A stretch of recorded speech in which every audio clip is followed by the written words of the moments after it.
হে বালকৃষ্ণ, আপনাকে ধন্যবাদ। আমি নলকুমার আর উনি মণিগ্রীবা, দুই যক্ষ। আমরা গত 100 বছর ধরে আমরা নারদ মুনির অভিশাপ ভোগ করছিলাম। আজ সেই অভিশাপ থেকে আপনি আমাদের মুক্তি দিয়েছেন। আমরা যে পাপ করেছিলাম সেই পাপের আজ প্রায়শ্চিত্ত হলো। দেবী রাধা আর আপনারা দুজন আমাদের মুক্তি দিলেন। আমাদের জন্য এটা আশীর্বাদের মতো।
আমার জন্য হয়েছিল। হ্যাঁ, আমার জীবনের প্রত্যেক মুহূর্তের কারণ তুমি, এমনকি আমার জীবনের কারণ তুমি রাধা।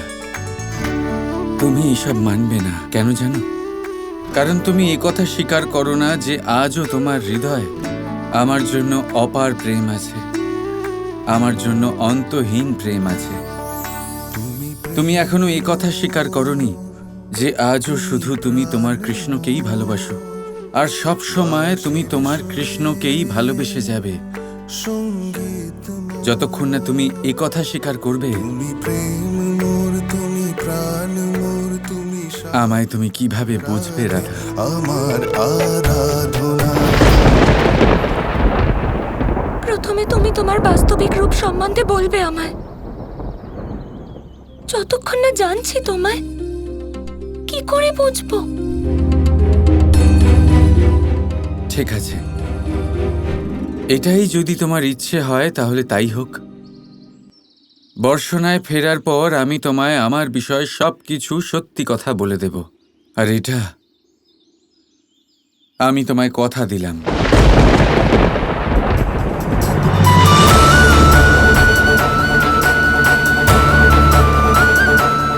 সত্যি? সত্যি। এবারে কৃষ্ণ কে তুমি তা জানতে পারবে।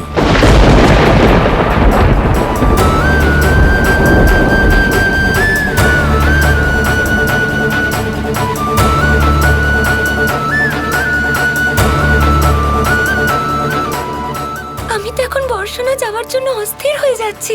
চলো কৃষ্ণ, চলো। তুমি আসছো কেন? কেন? যদি আমার চোখে জল দেখে তোমার চোখেও জল চলে আসে, তাহলে কি তোমার হাসি দেখে আমার মুখে হাসি আসতে পারে না? আর এমনিতেও আমি বর্ষণা যাওয়ার জন্য অধিক আগ্রহী। আজ সন্ধ্যার পর আমরা বর্ষণা পৌঁছে যাব, আর তুমি তোমার পূর্ণ সত্য আমায় বলে দিও। হ্যাঁ, তা তো অবশ্যই। কিন্তু আজ সন্ধ্যের মধ্যে আমরা বর্ষণা পৌঁছবো কি না তা আমি বলতে পারছি না।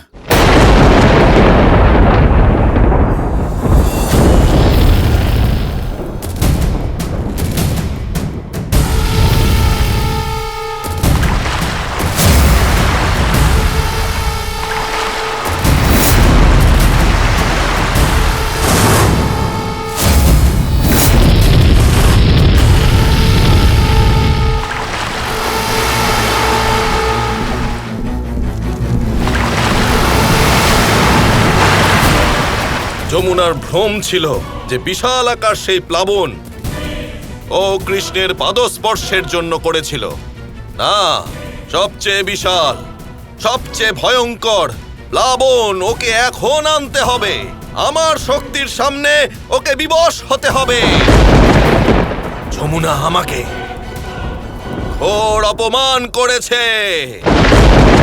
এইবার এমন মনে হচ্ছে যে গুরুদেব আমার কার্য সম্পন্ন করেই দেবেন, আর এখন ওই কৃষ্ণকে মথুরাতে আসতেই হবে।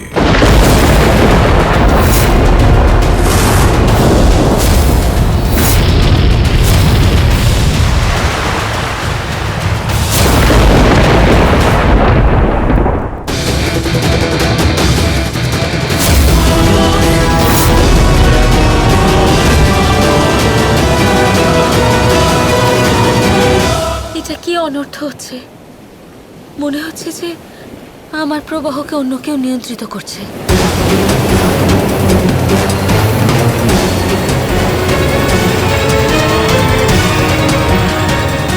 কংস, এখন তুমি তোমার শক্তি প্রয়োগ করতে পারো। তুমি তোমার শক্তি দিয়ে যমুনার জলকে স্থির করে দাও, যা যমুনার তীব্র ধারাকে অবরুদ্ধ করতে পারে। হ্যাঁ গুরুদেব।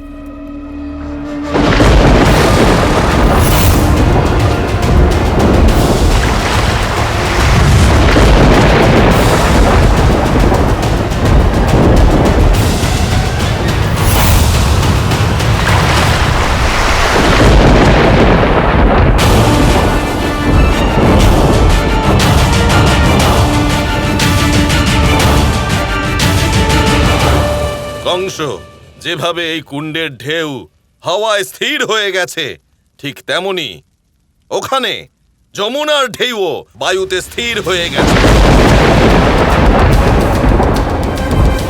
কংস, যখনই তুমি কুণ্ডের প্রবাহকে অস্থির করবে, ঠিক তখনই যমুনার পর্বত সমান ঢেউ নিচে আছড়ে পড়বে। ও নিজেকে আটকাতে পারবে না, আর তার পথে আসা সমস্ত বাধাকে ভাসিয়ে নিয়ে যাবে। আর এবার শীঘ্র হবে মহাবলী কংসের কালের অন্ত। শেষ হবে মহাবলী কংসের কাল।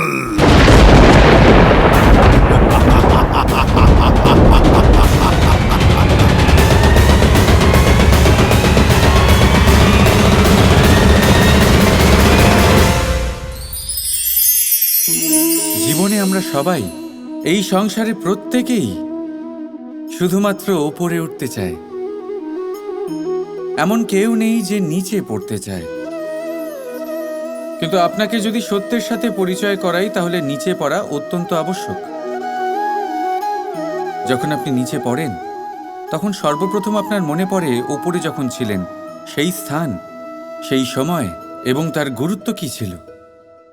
তার থেকেও বড় শিক্ষা, আপনার যখন পতন ঘটে তখন আপনি বুঝতে পারেন আপনার আপন কে আর আপনার পর কে। কে আপনার শুভাকাঙ্ক্ষী আর তারা কে যারা আপনাকে ঈর্ষা করেন, আপনাকে ঘৃণা করেন। দেখুন, যখন আপনার পতন ঘটে সেই সময় যিনি হাত বাড়াবেন আপনাকে সাহায্য করার জন্য, উনিই আপনার আপনজন। আর যখন আপনার পতন ঘটে তখন শান্ত হয়ে দেখবেন যে আপনাকে দেখে হাসছে সেই আপনার পর। আর এই আপনজন আর পরের জ্ঞান তখনই হবে যখন আপনার পতন ঘটবে, তখন নয় যখন আপনি উন্নতি করছেন। সেই কারণে পতনকে কখনো ভয় পাবেন না। এটা আপনাকে জীবনের খুব বড় এক শিক্ষা দিয়ে যায়। রাধা রাধা। বর্ষণা পৌঁছে ওর আমাকে সব সত্য বলার কথা না? আর শোকা তুমি, তোমায় এই গুরুত্বপূর্ণ কাজে আমায় পুরো সাহায্য করতে হবে। রাধা কৃষ্ণ কৃষ্ণ কৃষ্ণ কৃষ্ণ